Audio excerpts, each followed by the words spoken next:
Thank you for joining us today on this episode of the Sword and Trowel. Today, Graham is away from Cape Coral, but we have in town Mark Coppenger. Mark is here teaching a course for us in the Institute of Public Theology. If you'd like more information on the Institute, then please contact us at Founders. We'd be glad to tell you more. Dr. Coppenger and I talk about the state of the Southern Baptist Convention and what's going on. And he was involved very heavily in the conservative resurgence, so he's seen things from a long time point of view, has a lot of wisdom, a lot of insight, and gives us some reason to be hopeful as we move into the upcoming convention in Indianapolis. So listen in today, and if you like what you hear, please share it and help others to know about this conversation.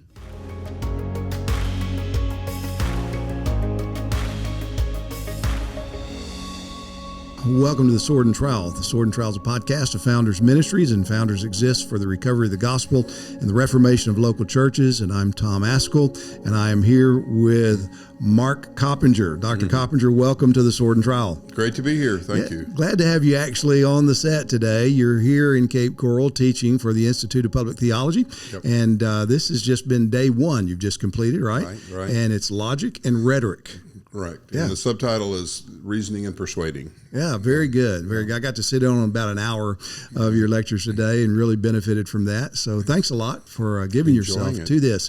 What we wanted to do today is to talk about what's going on in the SBC. You're a lifer, right, in the SBC. So right. From the cradle roll, as they say. Me too. And as I recall, I think your dad was a pastor. Is that correct? Or a Southern Baptist minister? Boy, my dad, he's a graduate of Southern, and he was a pastor, and then he was the BCM director, I think, at Auburn in Kentucky, and then he was a chaplain in World War II, and he taught at Cumberland. Used to be a Baptist school, Lebanon, Tennessee. He taught at Cumberland, Carson Newman, Belmont, and Ouachita. Okay. And he was interim and pastor in Pennington Gap, Virginia, and Newport, Tennessee. So, yeah. Wow. And that's great. And then Sharon, your wife's dad, was also. He was a pastor of a big North Little Rock church, president of convention, chairman of the board at Ouachita, state exec in Missouri. And when he died early of leukemia, they named the state mission offering after Reuben South. Yeah. And he was my aunt and uncle's pastor in Arkansas. Park Hill. In Park Hill. That's right. Did not know that. So I remember hearing about Reuben South as a He was an little boy. amazing guy. And by the way, he was a B-17 bombardier over Germany in World War II and flew many missions over there. So he's a tough guy. My dad was just a chaplain in South Pacific. But, Well, nobody can doubt your SBC bona fides. You've stayed through thick and thin. You've seen things through the conservative resurgence. I remember, I don't know that we met, but I knew of you at Southwestern because we were at Southwestern at the same time. And we had a couple of classes together. I don't remember what they were, but I remember that the professors always seemed to be a little more circumspect whenever you were in the class. And I kept thinking, who is this guy? And I finally found out that you had done a PhD in philosophy at Vanderbilt. Is that right? Correct. And had taught at Vandy. Is that right? Yes. And maybe somewhere else before you came to Southwestern? Or did you I go taught at Wheaton for 6 years. You taught at Wheaton College, yeah. Okay, so here's this professor of philosophy coming to do an MDiv at Southwestern during some of the heated days of the conservative resurgence. Exciting times.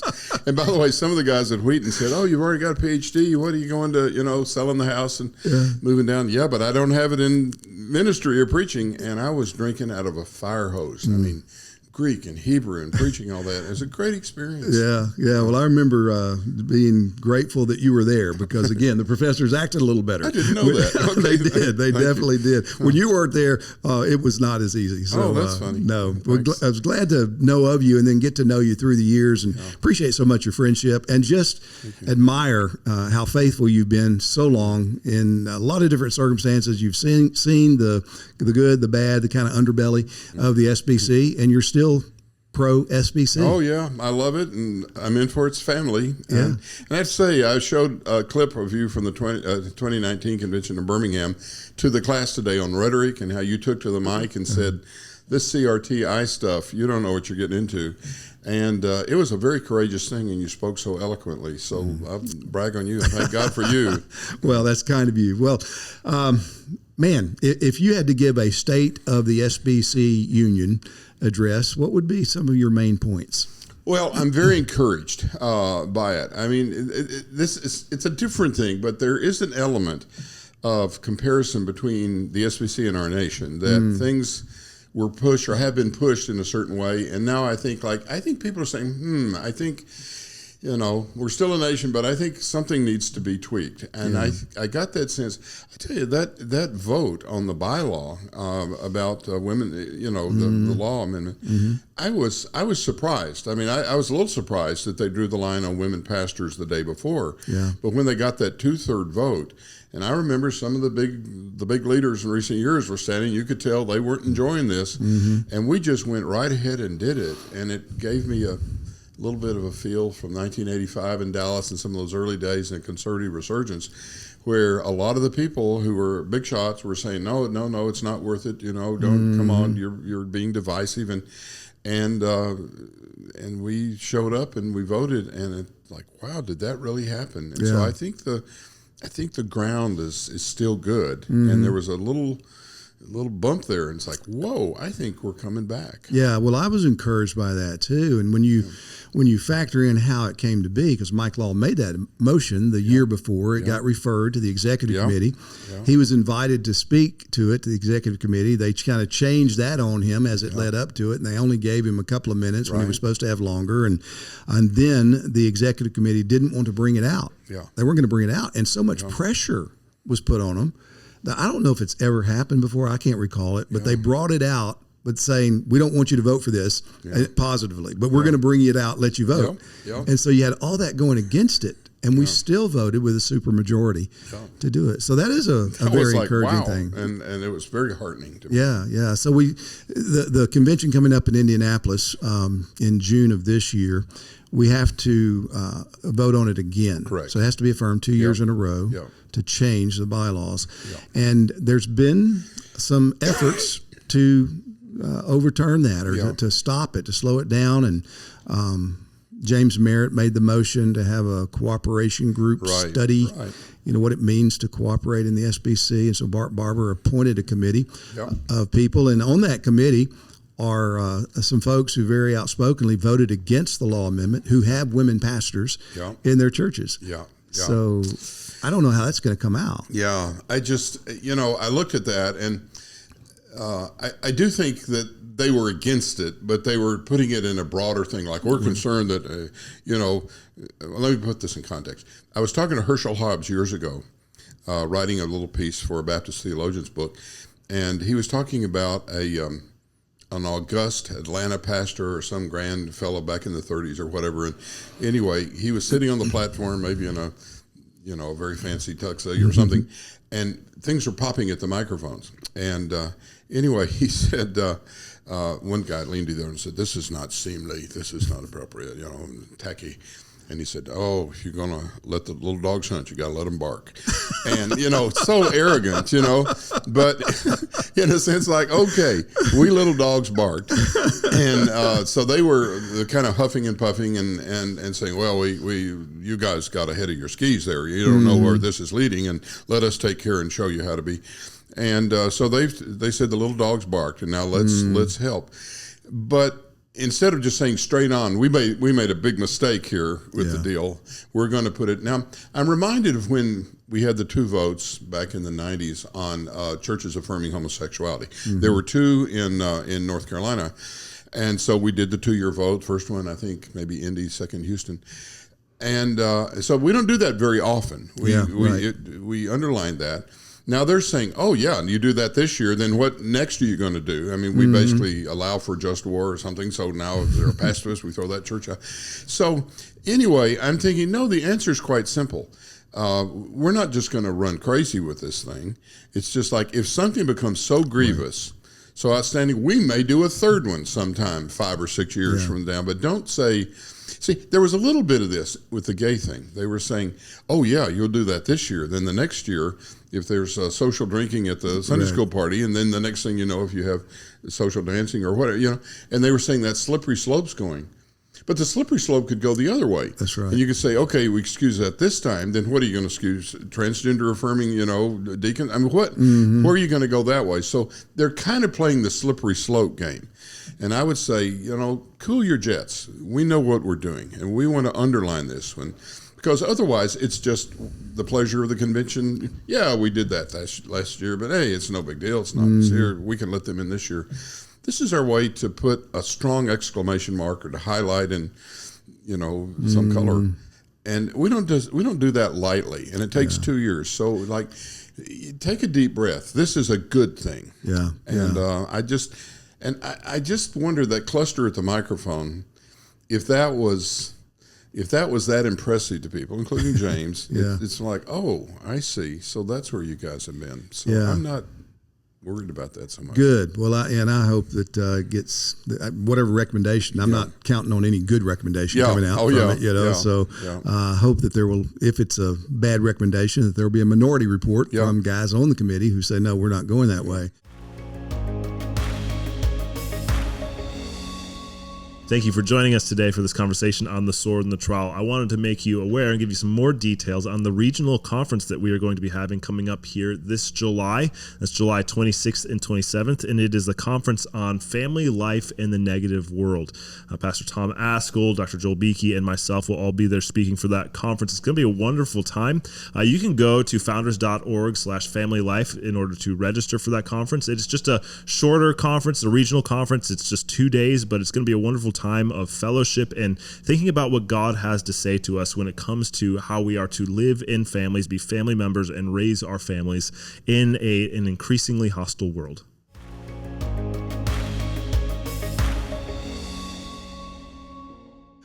One of the things that I think helped galvanize this reaction was in Anaheim when we had the chairwoman of the Credentials Committee basically say, but we don't know what a pastor is. Yeah.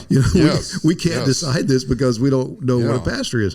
And I know there are a lot of guys that I've talked to that said, man, if we don't know what a pastor is, we're in bigger trouble than we knew we were before. Yeah. So hopefully there will be a course correction that we began to see last year. And of course, there's 4 different guys now that have been nominated to be president of the SBC, and I'm scheduled to interview the 4 of them and have a little panel. I think it's I forget what day that is, March 26th, I think it is, but we'll make note of that and get that information out to you. And, there's not a liberal in the bunch. I mean, we're past that. So you can't look at any of them and say, oh, yeah, this guy's a liberal. But they do see things differently in terms of what's going on in the convention and how the convention needs to respond to the day that we're living in now. Well, beyond the women pastor thing, one of the big issues that we've been grappling with the last several years is sex abuse. And I mean, sex abuse is horrific. Right. The cover-up of sex abuse is horrific. I don't know any Southern Baptist anywhere. I don't know any Christian anywhere who wouldn't agree with that. But the way that this has been marshaled forth in the convention and how it has, the shape that it's taken has resulted in some really serious consequences. Challenges to our polity, financial. I think it's like $10 million or so that's I've been lost spent. the count. I know the guide. What was it? Guidepost? That was like 1.7 million. But then the settlement with the lady who used to work at Lifeway and stuff. I think that was $1 million. And that's just right. $1 million here, $1 million there. After a while, you got something going.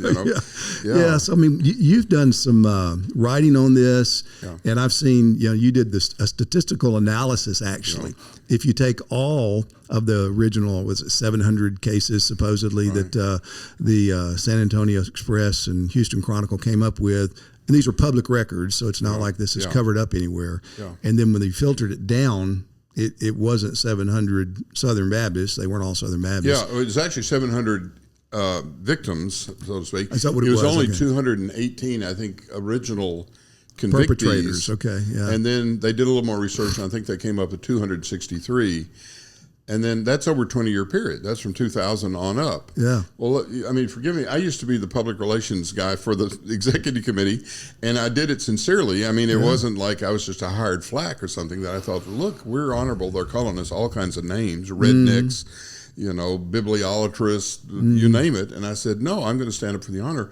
And I guess my impulse is like, are you saying that out of the 28 million different Southern Baptists we've had because we maybe started with 15. I can't remember the count. And we add about 500, 400,000 a year, and we lose some, but cumulative.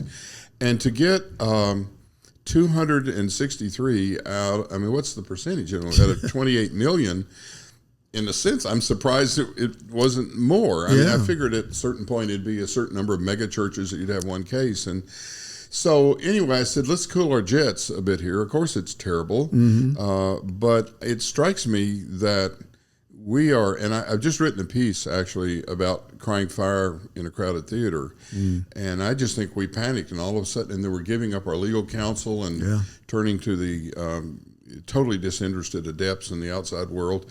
I say that sarcastically, and so I've written a piece, and I came up with a couple of other different things that for my book, If Christianity is So Good, Why Are Christians So Bad? I did for Christian Focus. I studied, I think it was 6 dioceses in Pennsylvania, and they had something like 2,000 priests, and 300 priests, I mean clergy, were found out by the grand jury and charged. Whereas these aren't priests. This is everything. One of them was a miner. You've got plumber, a postman, people who are volunteers here and there. Somebody's a janitor, or I guess somebody could be a leaf trip driver for seniors. I mean, anything. And it struck me, it was so small. Well, I recently found that 28 million is roughly the population of Texas today. And they have over 100,000 registered sex offenders in Texas. And then out of those priests, 2,000, out of those priests in those dioceses, 300 priests. And then I look at ours, and there's a guy who's done some wonderful work. He used to work for Buckner International, which was affiliated with the Texas Convention. And he's been a real estate developer, and he's an accountant. And he helped expose the Ponzi scheme that the Arizona Foundation was running. And in fact, he's credited in the Wall Street Journal about that time of being one of the players to help spring this thing. You know, his name's Alan Jordan. And he did a case-by-case analysis of this. And he found that, he says there's 72 really serious kind of credible cases. And you have other cases where a guy was incidentally associated with a church, or some of them weren't even in Southern Baptist churches. And so he just says, hey, it's even more extreme than we thought, our reaction. So I'm just saying, hey, let's re-examine what have we done. But that's part of my OPR thing, but I love it. I mean, I love the convention. And I've thought about this as well, because even in the reporting, all but like 17 of them had been adjudicated in the legal system. So, it's not like they're just hanging out there, and that's how it's supposed to be. It's supposed to be at the local church and the local authorities, and the guy served, and what's that? The system has worked as well as you would expect it to work, but now all of a sudden we're the police force at the top level, and I think that's not how we were appointed. So what do you think's going on with that? Why do you think we were so susceptible to be played that way? You know, I just did a piece. I'm not sure if it'll come out, but it was the thing about crying fire in a crowded theater. And I said we were crowded with a number of things. I mean, part of it is just goodwill and horror, but part of it was I think there were people that had tricky motives that this is a way to get even with the executive committee for questioning the ERLC and playing with the election coming up. I think there were. I think now you have motives of like covering yourself. If you've gotten way out there, then you got to keep it exciting, or you look like you overreacted. A variety of things. I think we were overcrowded with trust in newspapers, in the wisdom of some of our leaders, and down through the line. So I just think, like you say, I go back to a case when it was like early 1900s, and it was in a church in Birmingham, and Booker T. Washington was speaking, I think, to the National Baptists, and pardon me for the cough. And anyway, they crowded in the church, and near the end, somebody was arguing with another guy about a seed, and I think he stepped on his foot, and they started to do a little tussle, and a lady yelled, "There's a fight!" And people heard fire. And so they started moving to the exits with a hubbub, and another guy went to the mic and said, "Quiet, get quiet!" And they heard fire, and they trampled, and 115 Baptists died that day. They just got trampled. And I just think you just throw all this stuff out. I call it special pleading, where you just present one side. There's no moderating thing, like let's relax a little bit. And so it's been a stampede, and injured our polity. But I think some are becoming a little more sober. And there were some of the cases, like the Guidepost report. Wait, you're saying that this started and it went well into the 30s, and that doesn't quite sound as much like a victim. And then so anyway, I don't think it's aging well. Right. I agree with that. And I don't know that we're going to get where we need to get without strong leadership that is willing to call for the kind of accountability that all of us thought we had. You know, trustee boards have a job to do, and I'm not sure that our trustees have been well trained in how to do their jobs, and so that might be an area that we would need to look at. I say sometimes I think trustees often see themselves more as staff than trustees. Yeah. And you know, they're just like, hey, if you know you're pulling, you're going right along with the leadership, and yes sir, and I think that's not exactly what they are. Yeah, they're I elders agree. more than staff. You know? Yeah, exactly. And transparency. There's just I don't know any way forward, and I know everybody's nervous about that, but I don't know any way forward without just turning on the lights and saying, no, look, this is what's going on. This is what has happened. And where there's things that we need to gulp about and apologize for, let's do it. But it's probably not as bad as some of the stories that are circulating because we just don't know. So somehow we're going to have that as well. Right. And I hope that we will get some leaders that will begin to say, okay, we get this. Because the bleeding of good churches out of the convention over the last several years, it's been sad to me. I compare it sometimes to the United Way, that let's just say in Nashville you might have Dollar General Store headquarters, and then you have Hospital Corporation of America, whatever. They're all in the United Way, and it turns out that HCA, there was some secretary who did something bad, and now we're going to charge Dollar General Store for what? I mean, we're more like the United Way, where we're a volunteer sort of thing. So, I hope so. And transparency, I have to say, I was raised in RAs where I'm reading about Bill Wallace of China and, Lottie and the like, and you have people who are going and dying places or circuit riding or whatever and just putting it out there.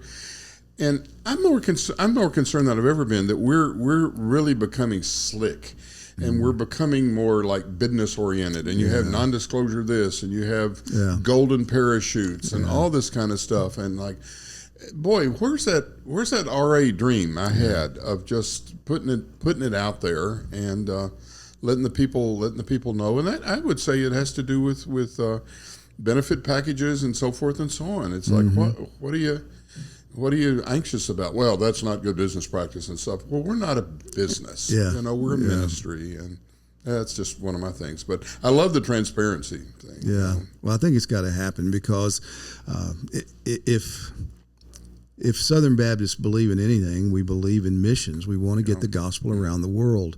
And I remember as a younger pastor, it was eye-opening to me once I finally figured out the whole formula thing, what was going on whenever you put $1 in the plate of your church. And if your church sends 10 cents of that dollar to the state convention keeps 60 cents and sends 40 cents. And, you start thinking, wait a minute, this is, and all of the promotion had International Mission Board pictures from around the world.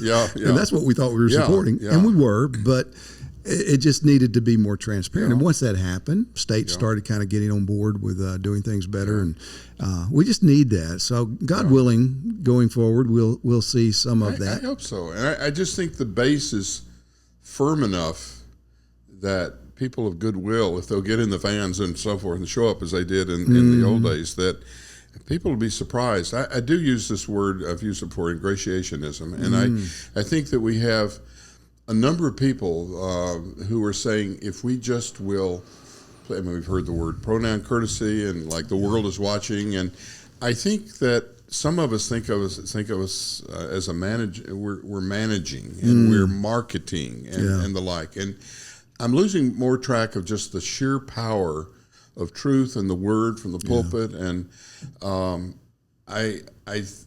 When I was the PR guy, we had a clipping service, and we had all this press covering, and we never really gave away the store. We just said, just be sure you get it right. So, in the early days, this cannibalism. The guy said after church, let's go home, sister, go to bed. And like, well, no, it was his wife. They're not, incest or cannibalism. We're eating the body of Christ. No. So on those things, we would say, this is who we are. you don't like us, but at least you know who we are. But we weren't trying to ingratiate or change things. Now I'm worried that we're trying a little bit too hard to be Madison Avenue or be well thought of as, we don't want to turn anybody off. If we do that, that'll turn them off. And pretty soon you're turning pages out of the scripture. We can't touch that with a stick. Can't touch that. And I just want to say we're basically regular guy Bible people. And let's be that and let the chips fall where they may. Yeah.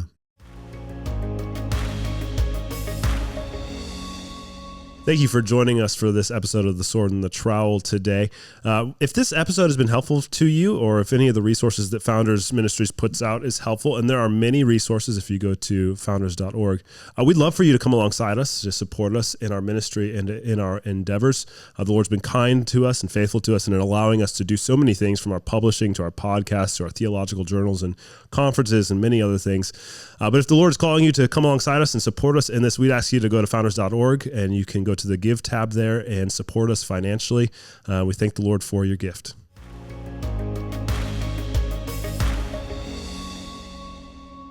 The Southern Baptist Convention, it matters. I've often said to our folks and others, look, it's not that big a deal, but it really matters. So I like that way to put it. If our church, our church, by God's grace, will continue to do what we're called to do, if the Southern Baptist Convention exists or not, because that's not our primary identity. That's right. However, the Southern Baptist Convention matters because it is the largest Protestant denomination in America, and it does have resources and it does have opportunities to do things collectively as congregational churches that you couldn't do individually.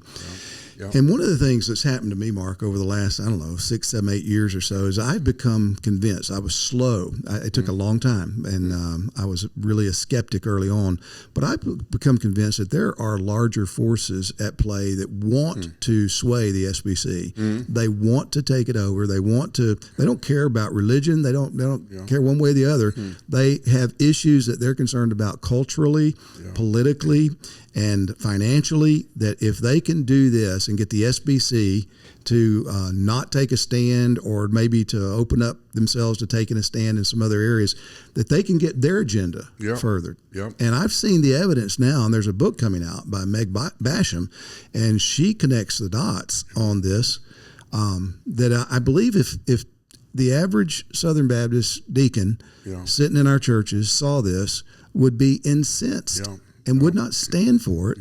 And sadly, I think we've just had leaders that some of them may have played along with it intentionally, but I think probably more of them have just kind of ignorantly been led astray. Maybe had carrots stuck in front of them that chased after. So we shouldn't be naive to that kind of reality. I agree. I mean, I do think the ERLC and Russ Moore played a role, and we're just waking up to who he is and some of the leadership and how he connects up. I did see a Babylon Bee the other day where David French wrote this letter saying, I can't believe people used to take me seriously, or something like this. But there is this woke, kind of cool dude sort of thing going, and it is very sympathetic to some things that are happening in the culture. And they'll say, oh, you shouldn't think about, about all this stuff. No, they're hip deep in broader political things and wanting to turn that sort of thing. So you would say, get off your high horse for one thing, because you are really about an agenda. I think ERLC played a major role in that. But I just worry that people are more trusting than they need to be. I just hope that we're saying, like, this isn't who we are. Right. I hate to be this way. I'm not typically really optimistic, but I'm optimistic. That's great. That's I'm encouraging. smelling a little bit. I'm sniffing some good stuff from 1985, but I may be Pollyanna. Yeah. Were you there in Dallas in 1985? Yes, I was. I was sitting on the floor in Dallas, and wasn't that a zoo? Yeah. Wow. I remember I had a deacon who said we were heading down to Dallas, and he says, "Oh, I feel like the Scotsman who says, oh, I got to go to Glasgow this weekend and get drunk, and boy, do I dread it." And so, he was going like, oh, mercy. And it was like, oh, mercy, but still mercy. Yeah. What a deal. I sat behind Bill Sherman and Cecil Sherman, and they were outspoken on the other side. And, man, when some of those votes went the wrong way for them, they were very upset. And It was a decisive moment, and W.A. Crizzle's sermon at the pastors' conference was so powerful. So hopefully we're seeing some of that. And as a pastor, I've got plenty to do trying to shepherd the flock here, and the guys that I talk to are pastoring churches feel the exact same way. And yet, my desire and what I've tried to say to guys is, look, if you're going to stay in the convention, then be good Southern Baptists. Work for the good. Don't just be passive and sit by and let things go. So, what would your counsel be to Southern Baptist pastors? We got a lot of pastors that listen in to the Sword and Trowel. So what would you say to them about the upcoming convention and just about the whole idea of, what's involved? Why should we care? Why should we stay in? Yeah, boy. Well, for one thing, I mean, I guess do as you will, but I think it's wonderful to be engaged. I mean, we were leprous in the early going. I remember some professors were, marginalized in the seminaries, and they were called all kinds of names in the state papers. When we went to the Indiana convention, the Indiana Baptist was the only one out of 30 plus papers that was saying we're on board, and yet you just do what's right. We saw the Band of Brothers thing from Henry V today, and it's like, look, we're outnumbered 5-1 here in France. But, I would not be, I pity those guys abed in England today because they should hold their manhoods cheap. So I think it's definitely worth advancing. I taught at Wheaton for 7 years, full time. And there were a lot of missionaries going out. They were doing deputation, and they might have to, like 6 churches, and they have to keep the plate spinning. And then I'm just sitting there like, we've got this cooperative program with support for missionaries, and they have homes, and they have cars, and they have the furloughs and all that, and it's just part of our giving.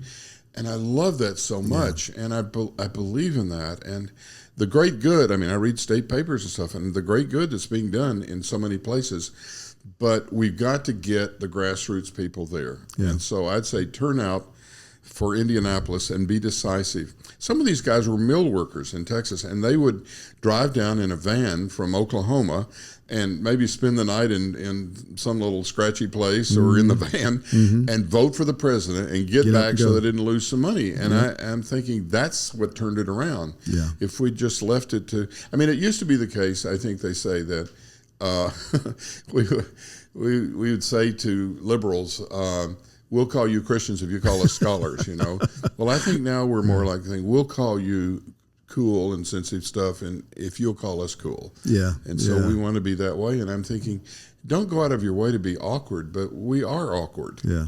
When we stand for the Word of God, and so embrace that. I think of this word, hope and change, and I think some of the guys, we heard that in another area, and I think some of these young guys are just thinking, we got to have some hope and change. We're the future of tomorrow, and it's so exciting.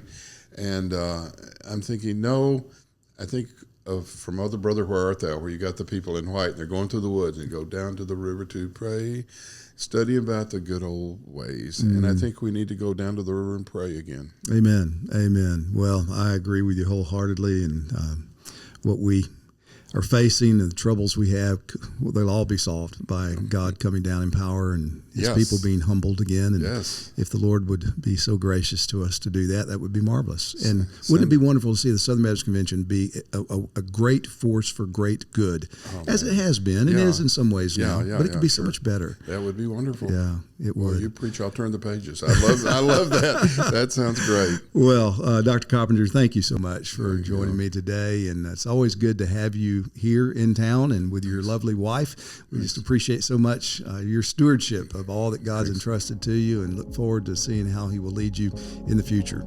Thank you. Well, thank you for joining us today on the Sword and Trowel. If we can do anything to serve you, please don't hesitate to reach out. It would be our joy to do so. Also want to thank those Founders Alliance members that support us regularly and pray for us, enabling us to do what we do here at Founders.